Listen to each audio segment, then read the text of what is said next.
Well, yeah, we'll get started on this third round of cooking smarter, not harder.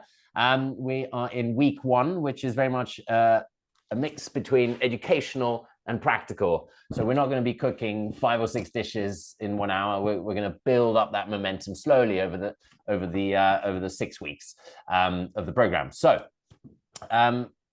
today is really about sort of learning about flavors. There's 5 tastes that we can taste in our mouth: sweet, sour, salty, bitter, and the 5th one, anyone? Umami, yeah. Ian's is a Smart Cooks alumni from 2 or 3 years ago now. So, but he's also a foodie. So umami is it's a Japanese word. It was identified by a Japanese scientist, and it's savory, and it's basically all the flavor receptors in our mouth. So there's a training about this in the app. If you got time to go through it, you can learn a little bit more.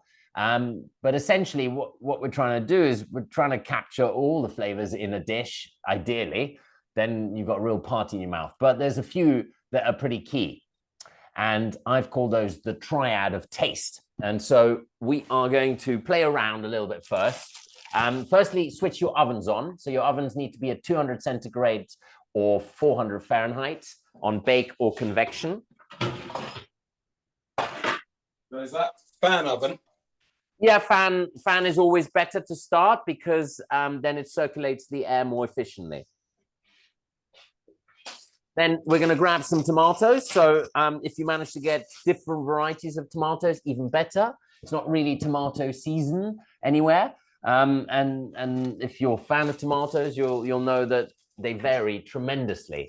I always recommend using a serrated knife, one of these small ones, for cutting tomatoes, because of the sort of slippery outer skin. And what we're going to do is we're just going to play around with flavors to see how we can make a tomato taste better when it's not at its peak.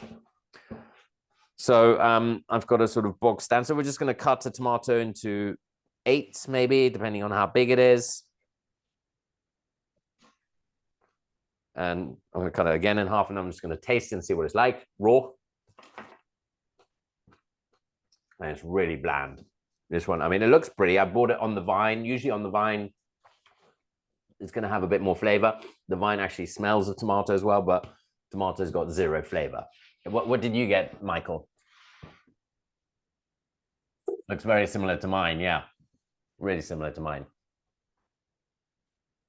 Oh, you got some cherry tomatoes. So cherry tomatoes got slightly more intense flavor. But as a farmer, you probably know more about tomatoes than I do. But tomatoes is a very common crop, and it's been, engineered to get, more consistent, sweeter, and I guess plumper over the centuries. But you can still get heirloom tomatoes. And in France, they're very popular. The cœur de bœuf tomato, which means heart of a bull. And that's, really wrinkly, and it's massive, and it's so juicy and tasty. And then you can get, tomatillos in Mexico, the green ones. And I mean, you can get lots of varieties of tomatoes, and they're only really coming back again. And so that's exciting. But if we are working with just box standard tomatoes, they are fruit. They've got a good amount of fiber because of the seeds. They've got vitamin C. So it is a healthy addition to your meal. But this is really to illustrate the triad of taste. So you need to get a mixing bowl. It can be a cereal bowl, it can be any bowl you want, really. And we are going to make a seasoning that's going to encompass the triad of taste. And it's going to make this tomato taste a lot better. Have you all had a bite of your tomato just to see what it's like in its raw form? Where did you get yours from, Ian? So mine they all came from the supermarket. Yeah. I got some larger vine tomatoes and 2 different types of smaller tomatoes. Great. Yeah, I mean, the cherry tomatoes tend to be sweeter, they're more concentrated. But we are just going to make a really quick dressing that you can then use as a salad dressing as well. But it's going to be our triad of taste dressing that we'll refer to many times. So in order to make that dressing, we're going to use a lemon. So lemon is obviously going to add acidity. And so we want to squeeze the juice of maybe half a lemon. I mean, you can use a whole lemon, and then make a bulk up the dressing, then you have a bit more. Actually, that's what I'll do. I'll squeeze all the lemon I've got, and then we see what what we're left with. Can you see both my cameras, both of you? If not, just make sure you swipe right. I can only see one at a time. Oh, now I've got it. Yeah, make sure you swipe right so you see my two cameras. Yeah, got it.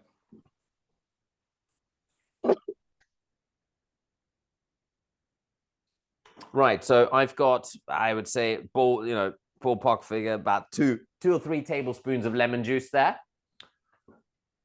And so that's the acidic element. And then we're going to add some honey. And so we're going to add roughly half as much honey as we have lemon. So if do this by eye, don't overcomplicate it. 2 tablespoons of lemon juice, roughly. I'm going to add 1 tablespoon of honey.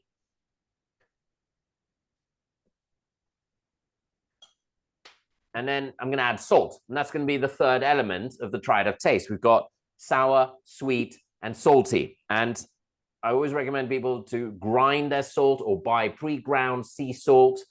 So again, if you do the Equip Your Arsenal training on the app, you will see which salts to get, which oils to get, and to buy in bulk. Yeah, there we go. You got the good stuff, pink Himalayan. But is it coarse or is it ground? If you have a grinder, great. Otherwise, you're going to have to find a way of grinding it. I can't see. It is coarse. It's fine. It's fine. I did fine because I assumed we would be either crushing fantastic. It or... Yeah. Good. So decant that. I always have it handy so that I can use my fingers. And that's, the more we use our fingers and our senses to cook, the more it becomes second nature. Because if you over season something and then you eat it, your brain's going to go to your hand, you idiot, next time. And conversely, if you season it really well, then your brain's going to go, oh, well done, that tasted delicious. And it becomes ingrained. And so by using fingers, we learn how to season better. So I'm using 2 pinches. So just between my 2 forefingers and middle finger and forefinger and thumb, and 3 pinches in total of salt have gone in there. So I've got my roughly 2 tablespoons of lemon juice, 1 tablespoon of honey. I'm going to use a fork because it's a bit easier to mix. And then I'm tasting that. The salt hasn't quite dissolved yet, but it tastes really yummy. It should taste delicious. If it tastes too sour, then add a bit more honey. If it tastes too salty, then you need to add more of both. But it should taste really good. And we're now going to add a 4th element, actually, which is going to turn it into more of a dressing that we can use. And that's olive oil. And olive oil is actually going to add bitterness. But we can only use extra virgin olive oil. So no point in using box standard olive oil, which is cheaper, because it's been blended with other oils. And very often we don't know which ones. So does that say extra virgin? Michael? I can't see. So if it doesn't say extra virgin, I thought it was. No, it doesn't actually. I thought it did. You can use that for cooking. You can use that for cooking, but for dressings, I would always use extra virgin because it's cold pressed. So A, you're going to have more nutrients in it, and B, more flavor as well. And so we're going to add roughly a tablespoon or 2. So same amount as you have lemon juice, you're going to add olive oil. And that olive oil is going to add bitterness. So then we've got the sweet, the sour, the bitter, and so we've already got 4 of the 5 tastes that we can possibly taste in our mouth. How much honey did you put in? 1 or 2 tablespoons? So I put half as much honey as I have lemon juice. So it's always easier to work by ratio. So it's 2 lemon juice, 1 honey, 2 olive oil, and then salt, 3 pinches.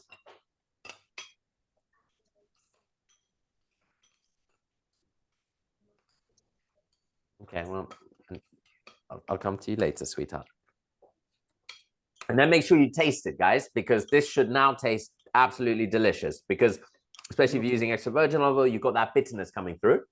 Now, dip one of your tomato pieces in there. And there's a reason that Italian cooking always combines tomatoes with olive oil.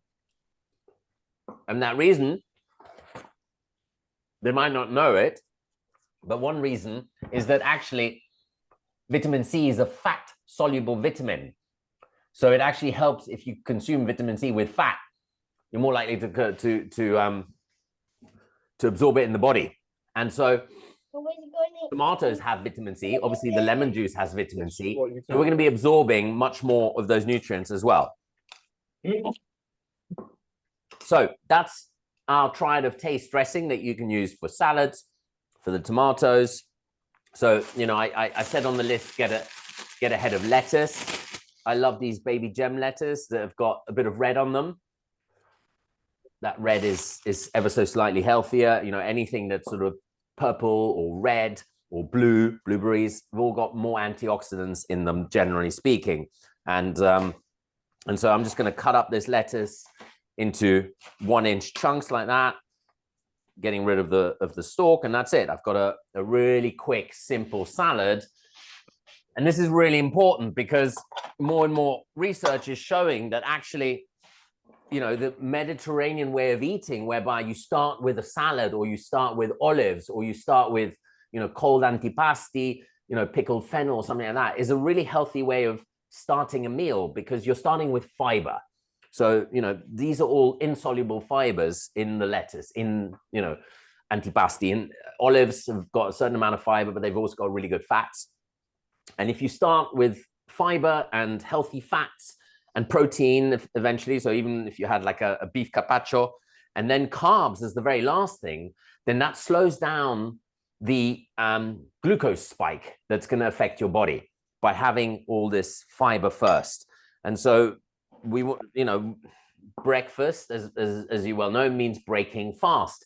And so actually in Asian cultures, they don't usually eat the kind of breakfast we do in the West, where we have, you know, sweet yogurt and cereal and toast with jam and butter and honey. And that's all carbs and sugar. Whereas in the West, in Asia, they sometimes have kimchi for breakfast in Korea and things like that. And so they start with the savory fibers, and we should too. We should, you know, ideally have some vegetables or an egg for breakfast. You know, having eggs is quite Western, and that's a great way to have, you know, breaking your fast. But if you can break your fast with a salad and some egg or protein, that's the absolute best you could do. So let's crack on with our aubergine. We're going to do a melanzana parmigiana. So you want to grab your aubergines. Did you manage to get aubergines, eggplants, Michael? Peppers. Okay. So the advantage of using eggplants is that they actually have umami in them. When we're going to cook them the way we're going to cook them, they have an element of umami. Now, peppers don't, but they're going to taste really good, and you're going to be able to use them in the layering technique that we're going to be using. So we need to get a pan hot, maybe even 2 frying pans. And actually, before we start cutting our aubergines, we are going to make our sauce. So we need to make a tomato sauce. So you want to get your frying pans, and you also want to get a saucepan on, because we're going to make a very basic tomato ragu. That's also, oh, we lost Mike. No, he's got another camera. Okay.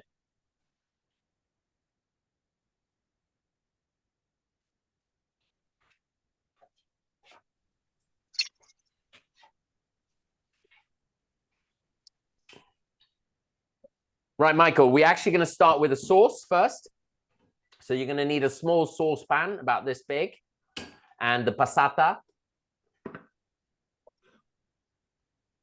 So yeah, the tomatoes and the lettuce can just go in a bowl, ready to be eaten as salad. You don't want to mix the dressing too early. Obviously, the dressing, you want to put it on just before you eat it.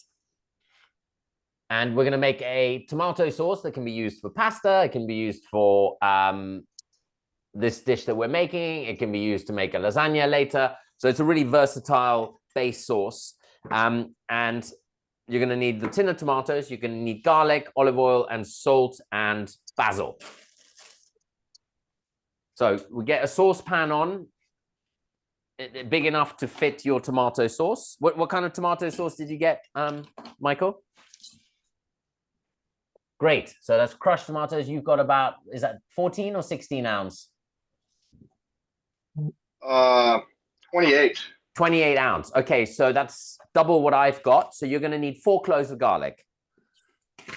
And so I just crushed the whole head of garlic. So I just put I crushed the whole head of garlic like that with my hand. And that way it releases all the little individual cloves. And then one of my favorite kitchen gadgets, which Michael, as soon as you fill out the onboarding form and I get your address, you're going to get an apron and one of these microplanes. And these microplanes are fantastic for mincing garlic without even peeling it. See, so I've still got the garlic skin on and I'm going to grate through and the skin stays on one side and all the lovely minced garlic comes out the other end. And that's what we want. We want nicely minced garlic. You can use one of those old school garlic presses. That'll work too, but you have to peel the garlic first. With this, I'm just mincing it right through. Now, if you haven't got a microplane, I'll show you how we chop it.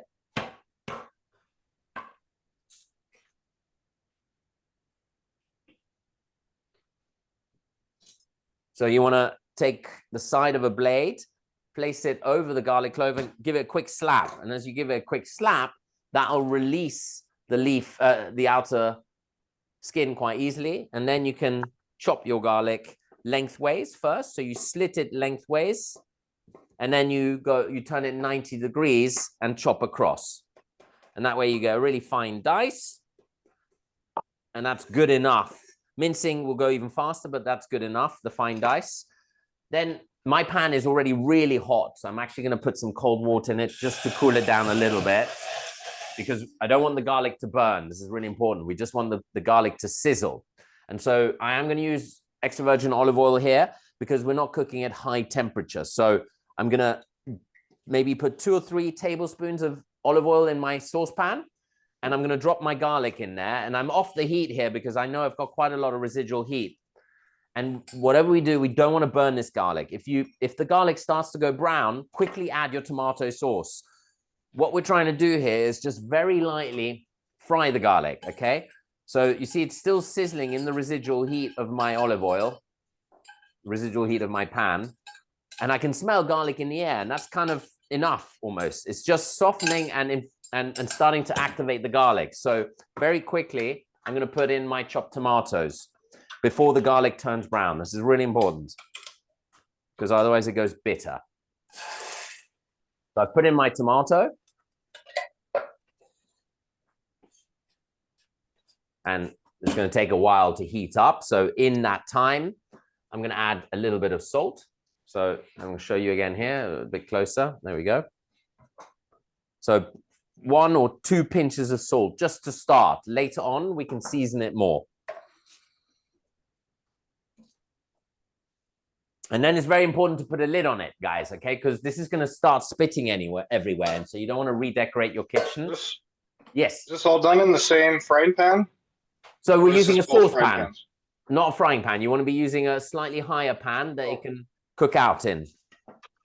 You can always transfer the garlic into it. So the frying pans are for the aubergines and the peppers. So just for clarification, we call eggplants aubergines in Europe for some reason. So the olive oil is in the frying pan, not in the saucepan. No, the olive oil is in the saucepan. In this saucepan. Can you see my 2 cameras, Michael? Yes, but okay. I never got on my tablet, so they're really small. Ah, okay. So the saucepan has got everything in it now. I haven't touched the frying pans. I just got them out and ready.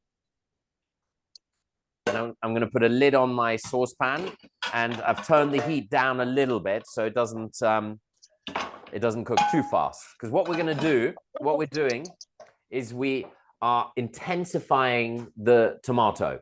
So tomato is quite wet and watery. And by cooking it down, we're going to intensify that tomato flavor. And that intensification process is actually creating more umami flavor. That's why ketchup tastes so good. You look at the back of a ketchup bottle, it says 48% tomatoes or 58%. It's just reduced tomatoes. And actually, in a more advanced course of Cooking Smarter, we made our own homemade ketchup, and it was absolutely delicious because we're concentrating the tomato flavor and creating natural sweetness and natural umami. And garlic is also a carrier of umami. And by lightly frying that, you activate those umami flavors. And that's why, you know, Asian cuisine, obviously Asian cuisine also has MSG, and MSG is chemically manufactured umami. But garlic naturally has umami. Soy sauce has natural umami.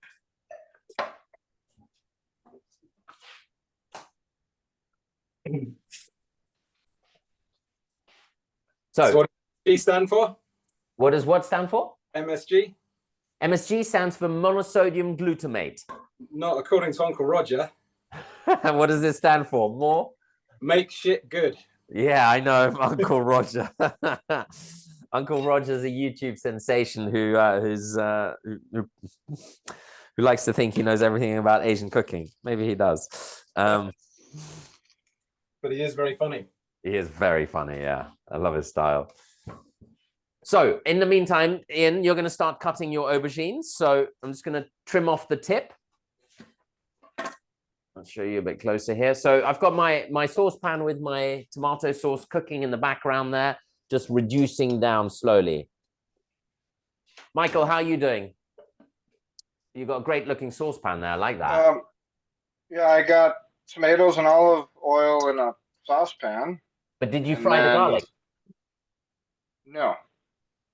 Yeah, so you were supposed to chop. I think I said 4 cloves of garlic for you. Yep, I'm cutting the garlic up. Yeah, and you were meant to fry that in the saucepan in the olive oil first without making it go brown. And then just once you finish frying it. So what you can do now, Michael, is you can use a frying pan. So you can put the olive oil in the frying pan, put some garlic in there, fry it, and then add that to the tomato saucepan. Okay? Okay. But it's really important that the garlic doesn't go too brown because then it'll go bitter. So for the aubergine, we are cutting it lengthways in roughly 6-7 millimeter slices. Last one might be a little bit slippery, so I like to put it flat down, and then with my fingers pointing up, I slice along like so.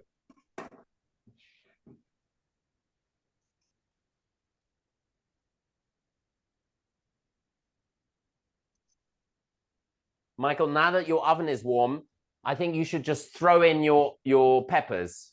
Just throw them in the oven so they start softening, maybe on a tray. Okay, so I get them cut up and throw them in the oven? No, not cut up. No. So firstly, get the sauce on. Get the garlic fried, get it in the tomato and start cooking that. That needs to cook down for at least 15 to 20 minutes so that it's ready when we get to the next stage.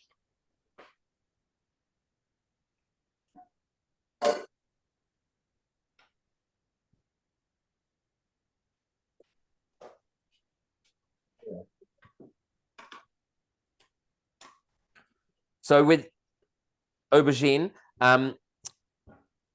typically, or ideally, what you'd want to do is to salt it for about an hour.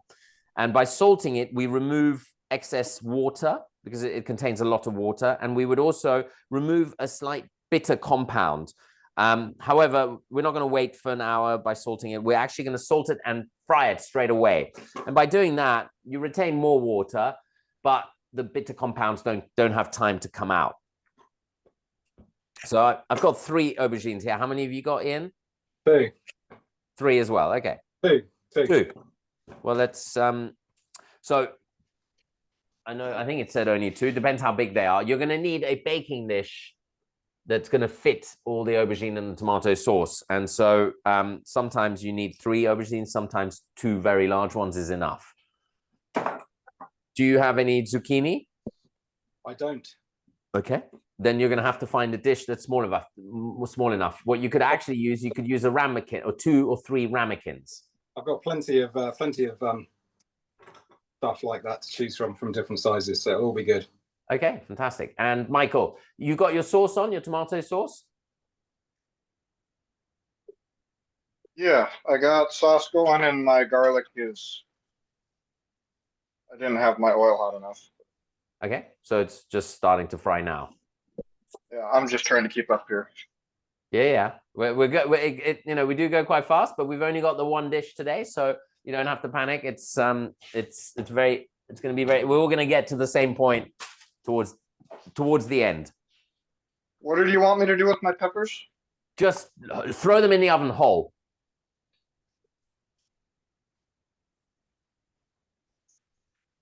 And if you can put them on a tray, it's just going to save maybe a mess in a bit, but let's see how we go.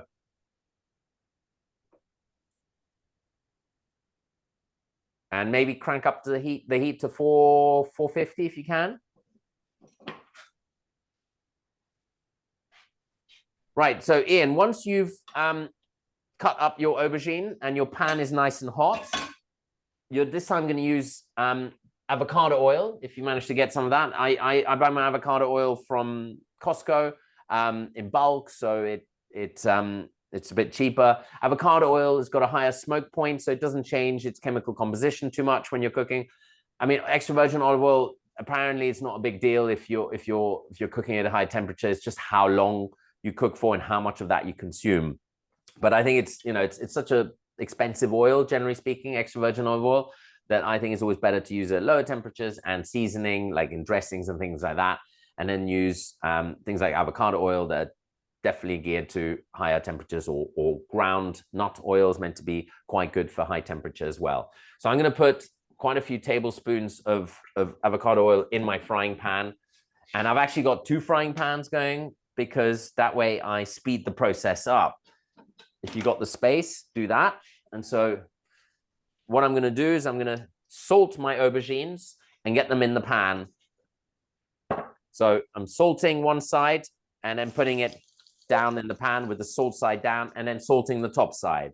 So salt down, and we're only doing one layer. Okay, it's really important that they're not sort of piled on top of each other, because the way we activate the umami flavor in the aubergine is by caramelizing them. And this process is called the Maillard reaction. And it's exactly the same reaction that happens when you're searing a steak. When you're searing a steak, you are caramelizing the amino acids in the food. And there's some amino acids in aubergine. There's also sugar as well, naturally occurring sugars. And those are all caramelizing. And in that caramelization process, you're increasing the flavor. And so when you taste in your mouth, combined with salt, it's going to create umami. And we don't want to burn it, but we just want to get a really good sear. Now, again, I said that they were like sponges, so you might have to add more oil. And again, this is why we're using an unsaturated oil like avocado oil, because it's going to soak up quite a bit. So it's going to be quite calorific, but it's going to be a good oil. It's got some omega-3 compounds. What you got there? Is that avocado oil, Michael? Great. That's good stuff. You want to, all your frying, like frying eggs, searing chicken, you want to use that oil for that. So you've got your peppers in the oven, Michael. You've got your tomato sauce on with garlic in it now. Yeah, I'll just put the garlic in the tomato sauce. Okay. Stir it in really well. Then a couple of pinches of salt, maybe 4 pinches of salt. Now, when you say salt, you're still talking about the Himalayan salt, right? I only ever talk about Himalayan or sea salt. If you have anything called table salt, and if it says anti-caking agent or iodine at the back, throw it in the garbage, or use it for. Yeah, I have sea salt. I just have the coarse. I have the coarse sea salt. Well, coarse sea salt is great. It's really good for you, but it's a bit impractical. So yeah, you can use it to add to water to season water, because they'll dissolve. But you generally, when seasoning, we want to use the ground sea salt or ground Himalayan. So if I have coarse salt, I need to grind it. And how do I grind it? Or how do I crush it? Same like if you get a pepper grinder, you can replace the pepper with coarse salt. So generally speaking, a grinder, when you buy a grinder online, if it's for pepper or salt, it'll behave the same way. Okay. You can, if you don't have a grinder and you need to grind salt on the spot, you can take a really heavy saucepan and literally just crush it like this. And so you're manually grinding the salt that way, or pestle and mortar. Right, so my aubergines, I'm going to start flipping them. I'm going to see where they're at. They need longer and maybe more high heat. You want to go quite high heat. Also, again, you know, because we haven't extracted that water, they are taking slightly longer to caramelize.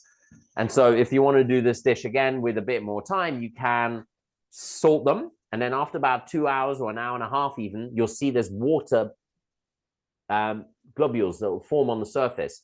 So you rinse the aubergine and then dry them really well, and then fry them in exactly the same way. And this is a classic Italian dish. You know, children, grown-ups, everyone eats this in Italy. And the reason it's so popular is because it's bursting with umami. It's got that concentrated tomato garlic flavor. It's going to have the caramelized aubergine, and it's going to have another element that's also bursting with umami, and the name gives it away, but that is Parmigiano. So cured meats and matured cheeses contain a lot of umami. And so Parmigiano is so flavorsome. You know, obviously it also has salt, but it is a really flavorsome cheese. And that's because it's been matured for so long, so it's just got a lot of inherent flavor. So our ovens, you've got your peppers in the oven, Michael, right? And you cranked up the heat a bit to 450? Yep. Okay. So what we're trying to do with the peppers, I've got one pepper in there just so I can show you, is we're trying to soften them. Okay. And so ideally you want to blister them. And so if you ever cook peppers on a barbecue, you blister the skin, and so make it go a little bit black, but then you put it in a Ziploc bag. And then when you put it in a Ziploc bag, that'll lift the skin off, and you can rub the skin off. And then you don't have skin anymore, but you have really soft, flavorsome peppers. It's a great way of cooking peppers, but a home technique is just to throw it in the oven at high temperature, and it'll start to blister a little bit, but hopefully it doesn't go black, okay? Because then we keep the skin today, because that's got fiber, it's got some nutrients, probably, I don't know if it's got pesticides, but you told me that Roundup isn't that bad for you, so... No, Michael uses Roundup, and so he told me it's not as bad as people make out to be. Well, It's I'm not the safest chemical. I'm not anytime soon. Sorry? I'm not going to be using it as a condiment anytime soon. No, that's not what he was saying either. Right, okay. No, but there's a lot of talk of pesticides like Roundup getting into our food chain. But actually, there's much worse stuff out there. It's kind of what the way worse stuff. Yeah.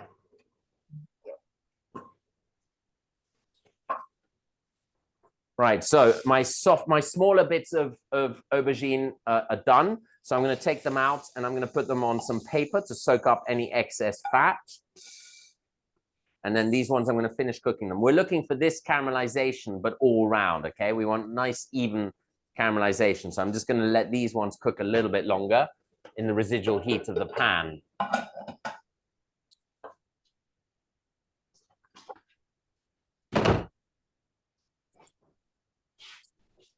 Have you got some fresh basil, Michael and Ian? Yes.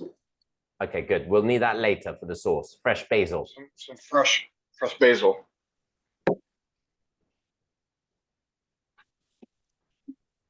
More aubergine going in. I don't have. Well, hang on.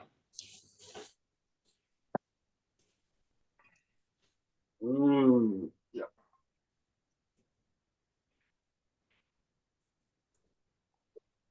So, Michael, your oven has it reached temperature yet?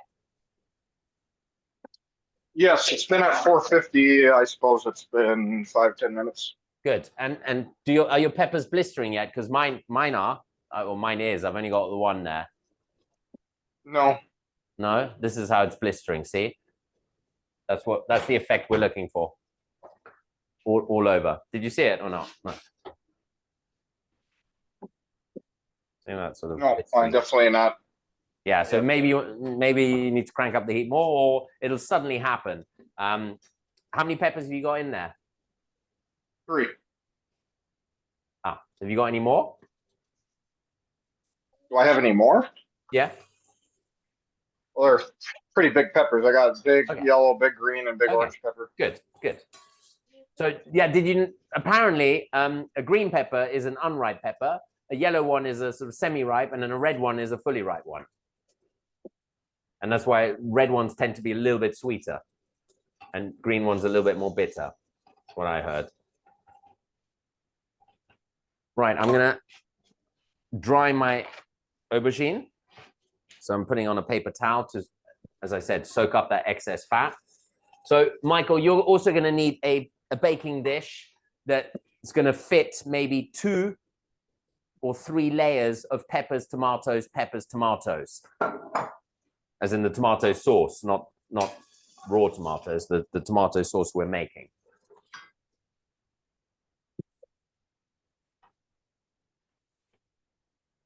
Again, this is a great dish to do on a barbecue. The aubergine, you can grill it really nicely and give it a ton of flavor on a barbecue. Make sure you stir your tomatoes. If your tomato sauce, mine is starting to thicken quite a bit. So I'm going to start putting the heat right down. And I've also added more olive oil just now. And the olive oil is going to moisten it a little bit. Yours is probably still quite liquid, Michael, because you had a much bigger volume.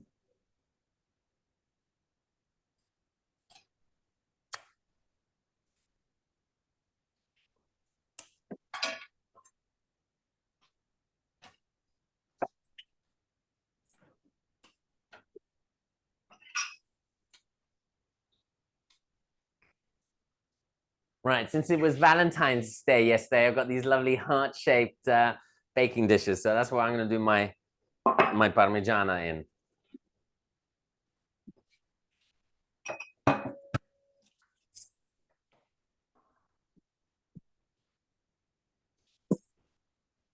So Ian, you're frying your eggplants right now. Yeah. Michael is waiting for his peppers to blister and soften, and then I'll show you how we're going to prep them, Michael. And the tomato sauce, is it reducing? Is it getting thicker? Just keep an eye on it. Make sure it doesn't burn and stick to the bottom of the pan. Yeah, it's getting thicker. Okay, good.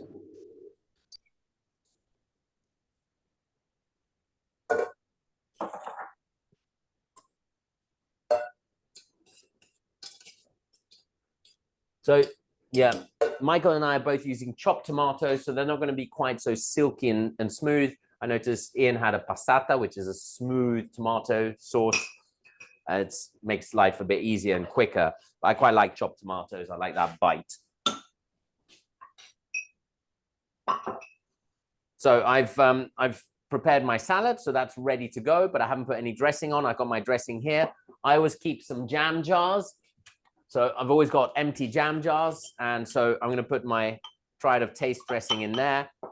And generally speaking, that's what I make my dressings in. I put them in a jam jar. And that way it's much easier to get the ratios, especially if you're bulking up. You know, you can do, 2 fingers of lemon juice, 1 finger of honey, 2 fingers of olive oil. And that way it's a much easier way of remembering a recipe when you're just using your fingers rather than, was it 200 milliliters? Was it a 2 teaspoon, a tablespoon? You know, it's just, we want to simplify where possible. And, it's the same when you're making cocktails. It's all about, someone's at the door. Oh, excuse me, gents. I'm just going to see who's at the door.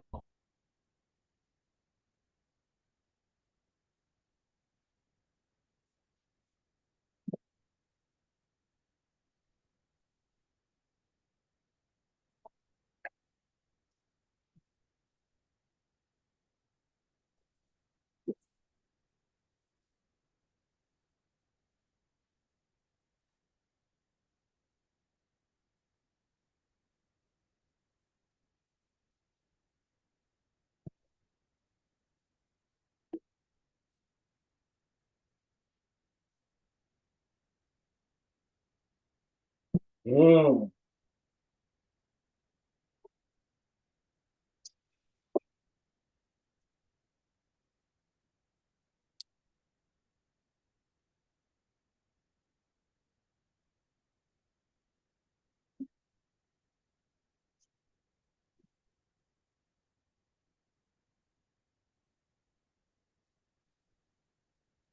Back once again with the Renegade Master. Right. So salad ready. Now, how are the peppers doing, Michael? I think they're done. Yeah. They just need to be softened because they're going to carry on cooking in the dish. The oven, you want to keep it on, but let's have a look at yours. I'm switching my tomato sauce off because it's really thick. And I'll show you what the final stage is. Let's see. Are they soft, Michael? Yes. Really? You can squish them slightly, yeah? Great. Okay. So with the tomato sauce, I've taken it off the heat and it's really thick now. I'm going to taste it. It's going to need more salt. So I'm adding more salt. 1, 2, 3 pinches. I'm going to add some cracked pepper. You can add ground pepper if you like. I'm adding quite a bit.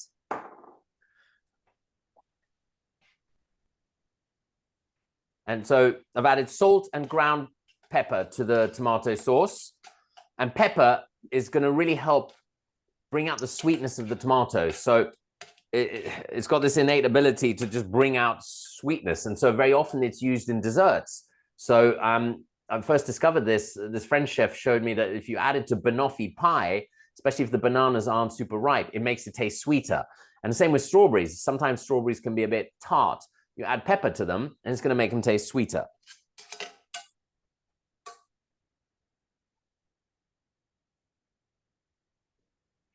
That's interesting because that's almost counterintuitive, you know? Yeah. Well, you know, because it's not savory as such, pepper, but we only ever use it in savory cooking. But it's a spice, so you know you could see it like cinnamon or nutmeg, right? Those are always used, generally speaking, in sweet dishes. But actually, they're neutral in terms of saltiness, right? Okay. Michael, you there? Yes.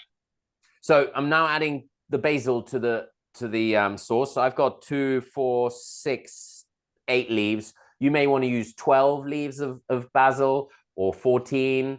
And what I'm going to do is I'm going to slap them.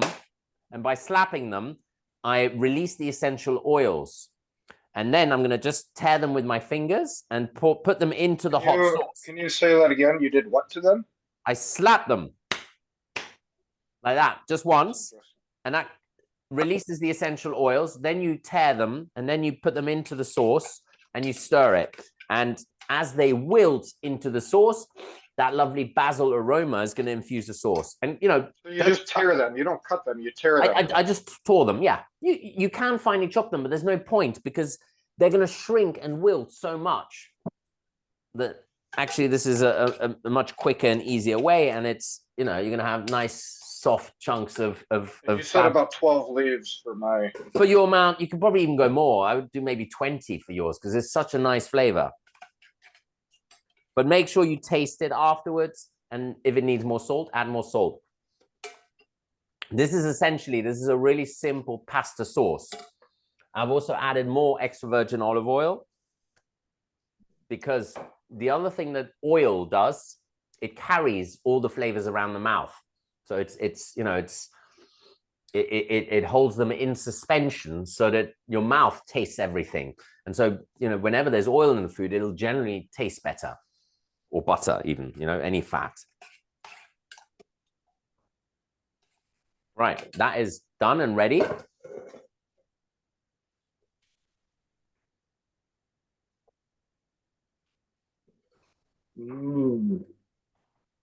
Yeah, lovely fresh smell of basil is glorious. Yeah.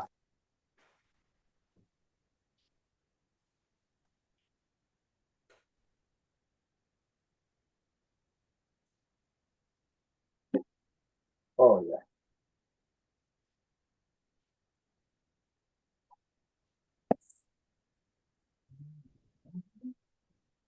Right, on to the next stage with the peppers.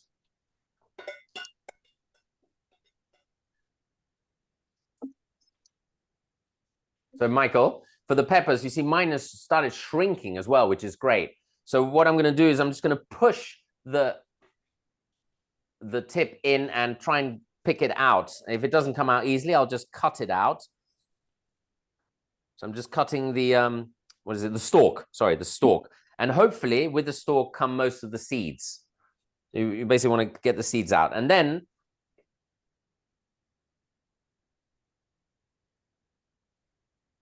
I'm going to slit it lengthways and try and unravel it like, I don't know, like a sheet, basically. You see, I'm sort of opening up my pepper. So I'm just slitting, I slit it on one side to unravel it. So you see, it was round, and then I just unraveled it, and now it's nice and flat. And that way I can pick out any more seeds that are in there. I don't really want to eat the seeds. They don't taste so much. I've probably got some fiber in them, but they'll just pass through your system. So if you leave some in there, it's not the end of the world.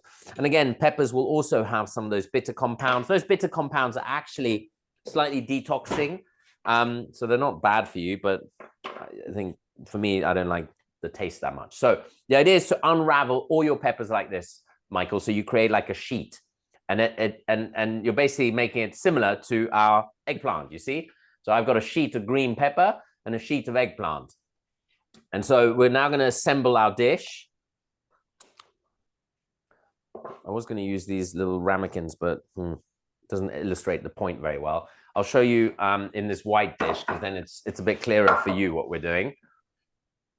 So, Ian, yeah, you want to be using the ends of the aubergine, the blacker bits first, and use those as the bottom layer for your dish. Well, that works because they were the last bits I cooked, so they're on top of my pile. Great.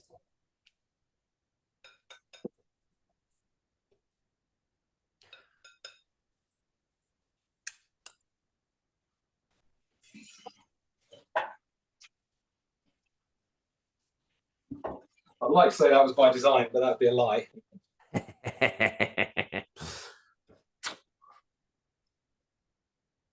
I'm just wondering if I could find another dish, but wanted to illustrate it on that one.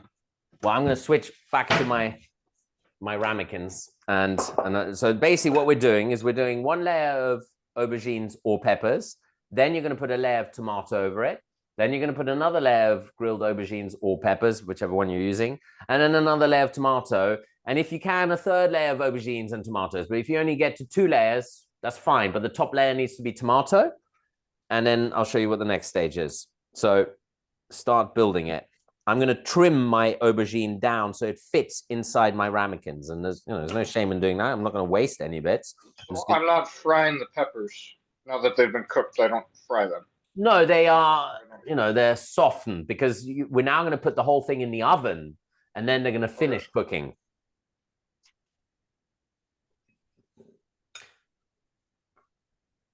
I mean, your dish isn't going to taste like ours because you're using a different ingredient, but it's still going to taste pretty good. And it's to illustrate the principle as well. But the reason I wanted to make this dish is because of the umami flavors that are going on there. And the fact that it's completely vegetarian, it's really healthy. But you can also use this sauce for other dishes. You could make a chicken parmesan and add that tomato sauce inside the chicken breast with some cheese. Parmigiano is actually quite a lean cheese. It doesn't have a lot of fat in it. So, yes, it has salt and it has a lot of flavor, and it has, some protein as well. So it's out of all the cheeses, it's not that unhealthy. A bit of trivia for you on Parmigiano. During the Great Fire of London, Samuel Pepys, yes, diarist, buried his Parmesan in the garden. Oh, because it was even more expensive in those days, probably. Oh, yeah. It was considered a status symbol to have your. Okay, and he buried it to save it from the fire. He did. So he took the time to just bury his cheese and maybe his diary as well. Well, I think maybe he carried his diary with him, but the cheese is buried. I never knew that. That's brilliant. I'm a mine of useless information. I'm pretty good at pub quizzes, though. Okay. So I'm now putting my layer of tomato on top of my aubergine, and then I'm going to put another layer of. Oh, that looks beautiful, Michael. Yeah, nice. You've concertinaed it out. Oh yeah, So what's the first layer? The first layer is one of the peppers, whichever one you want. You've got 3 colors, but make sure your dish can fit maybe 2 or 3 layers. And this is why I've switched to ramekins, because my larger dish won't fit enough layers. I want to build layers because it makes the dish much nicer. Mm. And it's almost meatier if you've got layers to cut through and bite through.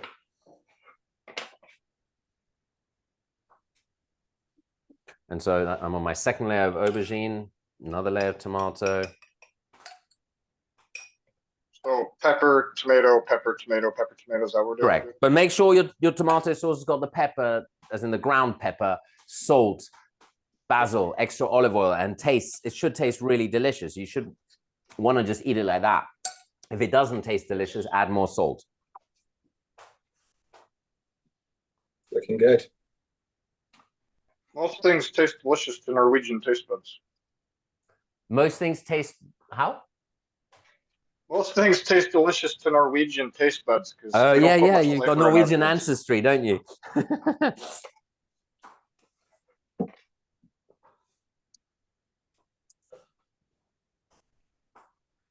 Norwegians have some really tasty dishes. That sweet, they have a sweet cheese that's so intense. Right, I've got one more layer on this one, I think. Yeah, thin layer. Looking good. Yeah. I want to see the dish you're using, Ian. Yes, sweetheart. I got a question. You got a question? Go for it. When was I born?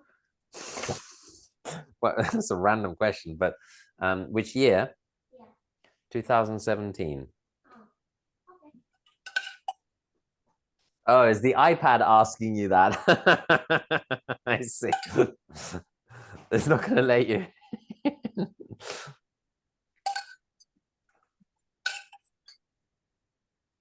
Right.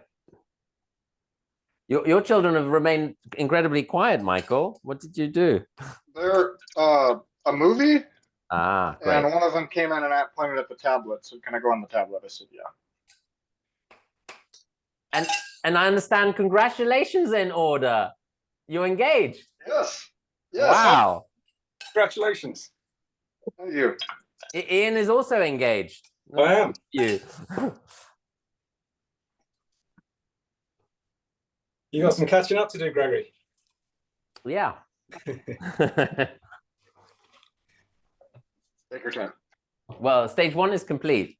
I have met someone. Ah, excellent.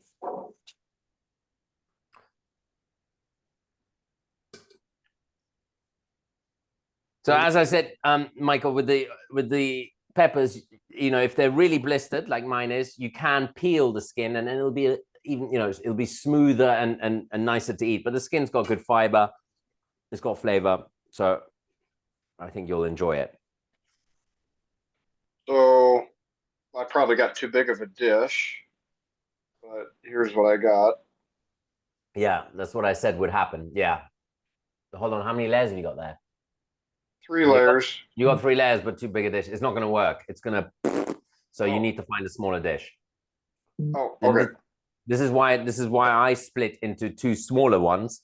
So, you know, if you got like ceramic ramekins, that will work.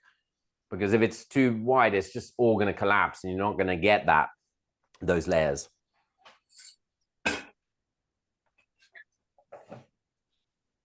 Right, and if you got block Parmigiano, you need to start grating it, because this dish requires quite a lot of Parmigiano on top. Well, that looks beautiful, Ian. It's blurry, but it's very nice. Shouldn't be blurry now.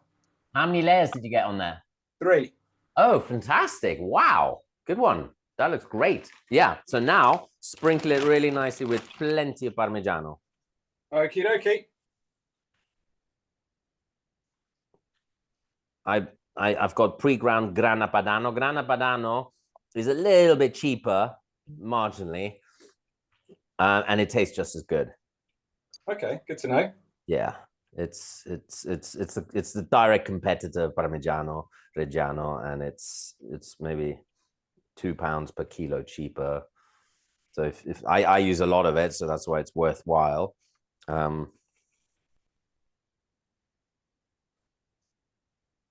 But quality-wise, there's not much in it.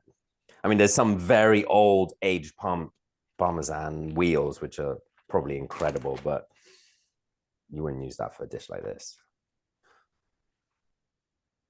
So have you found something slimmer, Michael? Yes. And you managed to just transfer it over? Wow. Well, I mean, sort of.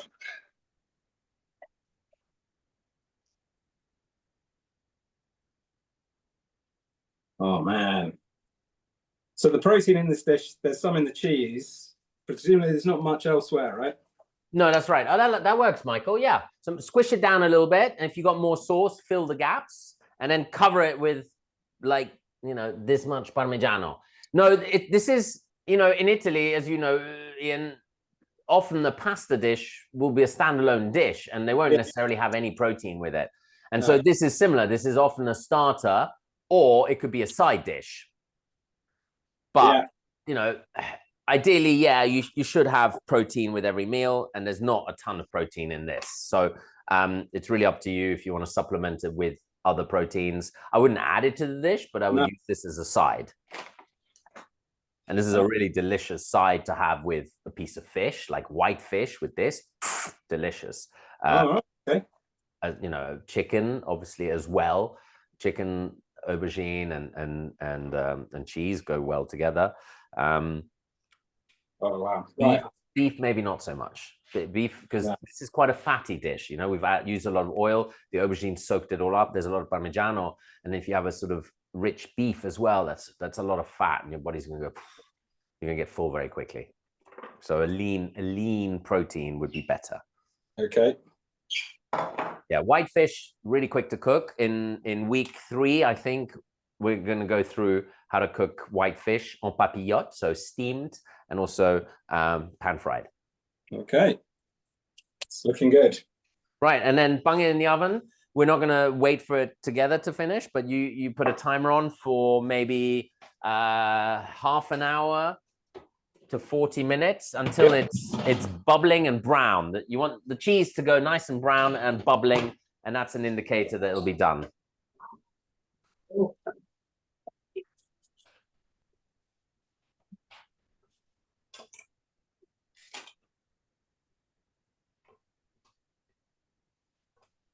If you got any sauce left, you know, you can keep it in a jar.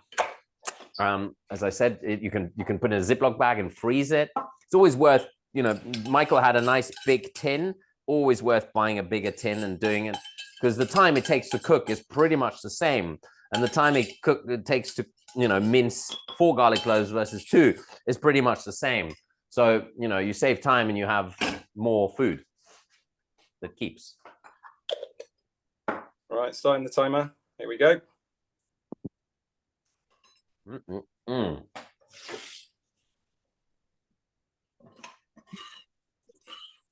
That is gonna look good.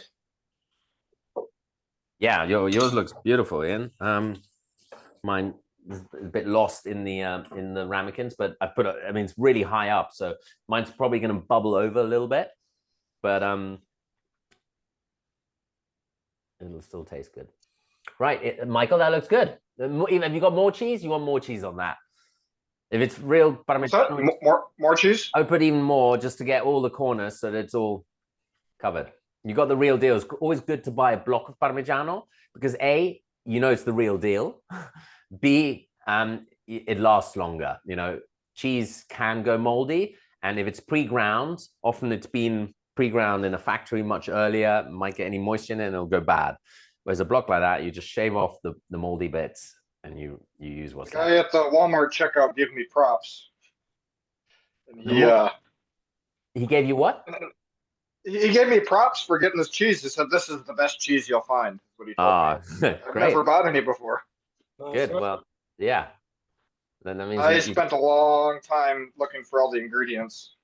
Yeah. So, you know, it takes a bit of getting used to. I don't know if they do delivery where you are, but in the UK, you can go online, you look at all the ingredients, and from the comfort of your home, you press tick, tick, tick, and then they deliver it to your door, and they do all the searching for you. But yeah, I'd have to drive up to get it. They wouldn't Right. deliver here, but So have a look if you've got some time. Look at the Equip Your Arsenal training, because I go to Costco, and many of the products here in the UK are similar to the ones in America. And there in Costco, you do one trip and you've got enough for 2 months. So you save a lot of time, and you've got space at home to store it. And that's, you know, most people have the challenge that they can't keep, you know, 10 kilos of potatoes or you know, 5 liters of olive oil easily. But if you can, then, you know, 5 liters of olive oil, that'll last you 2-3 months nicely. And you save money as well by buying in bulk. 25 minutes, you said, at 400 degrees?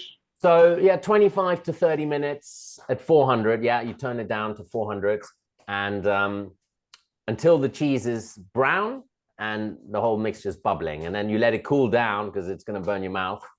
And then even the next day, it's really delicious.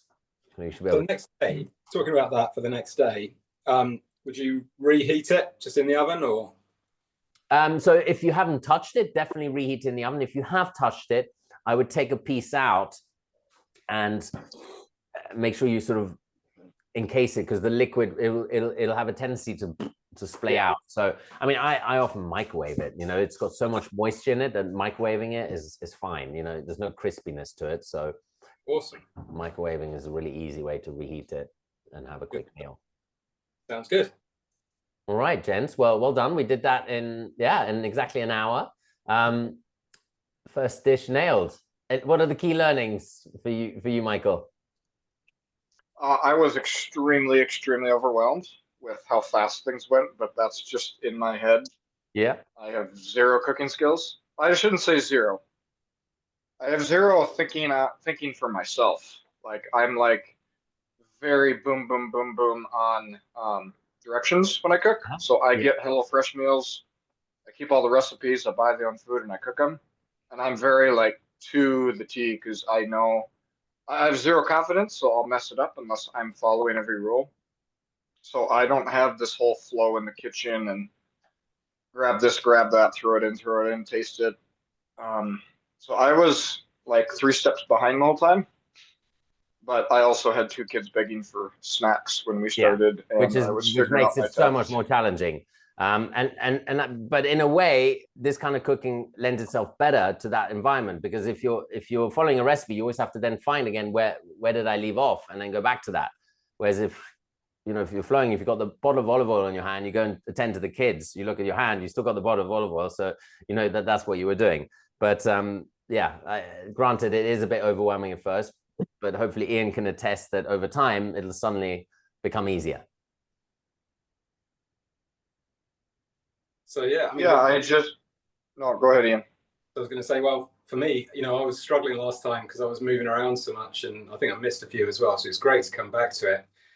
And I think the key for me was having everything laid out ready for me to use as I needed it, rather than going, oh, he's asking for that now, I'll go and get it from the cupboard. So that made a big difference for me. Yeah, I know. And Gregory, when you shared that last time in the class, I definitely don't have any system to organization at all in my kitchen. And I know, like, in my shop with my tools and my workbench, like, I've become a lot more organized because I've a hired man. Yeah. So just to know exactly where everything's at, you don't even have to waste one moment to think about where to grab this tool.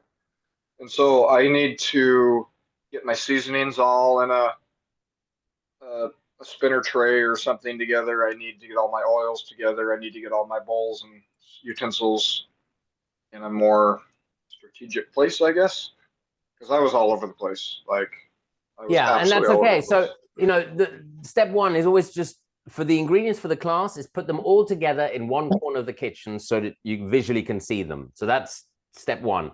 And then, yes, in maybe week 2, if you've found a day where you can spend 2 hours, the best way, if you look at the module 2, week 2, it's called Organize and Optimize.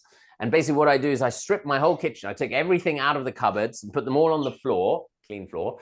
and then you put them back in a more sensible way, because usually over time, especially, you know, if you had someone else in your kitchen, they'll put something there, and then you put something there, and you buy something, and it always just, there's no system. Whereas if you take it all down, start with a blank canvas, you can go, wow, this is expired, I don't even need this, boom. And then, oh, you know, so what I've got here is I've got my utensils hanging there, only the key ones, the ones I use a lot. Any extra ones I have in the drawers, but right here by the stove, so that very quickly I can grab them. And then sieves, I've got all my sieves hanging here, and I've got this very useful mobile chopping board. Now, I got this in Costco. It's really fantastic because it's very easy to clean. You can lift the board, clean the board, and you can store a lot of things down on it as well. So it's just about thinking what works in your space. And especially if you're sharing the kitchen with someone, it always makes it a bit more challenging. But the best way is to literally take everything down and put it all back in a way that makes more sense to you. Because if you start sort of moving things while they're still in place, it's going to be much harder. Best to start with a blank canvas, and it might take you 2 hours, but it's just this movement, right? You're just taking everything down, and then you're putting it all back. And like you say, the spices all together, but then you're looking at the spices and you go, well, you know, ras el hanout, or, you know, some really obscure spice you might never use, so that goes at the back. But we use paprika, we use garlic powder, salt, pepper, a lot. So they go in front. You can buy these handy little test tubes at IKEA. And so I've got my principal spices in these test tubes. I don't have to refill them very often. I buy them in bulk, keep the bulk in the garage, and then a smaller amount here. And that way it's really handy, boom, season and go. So that's week 2. So don't worry too much about the organization you got through today. You actually finished before us because you know your dish didn't require the pan frying as much. So you saw you were behind at first, but then you caught up. And well, yeah, when you were doing your whole thing with the eggplant, I was catching up, and once I caught up and my peppers in the oven, then I was sitting here kind of just observing, trying to take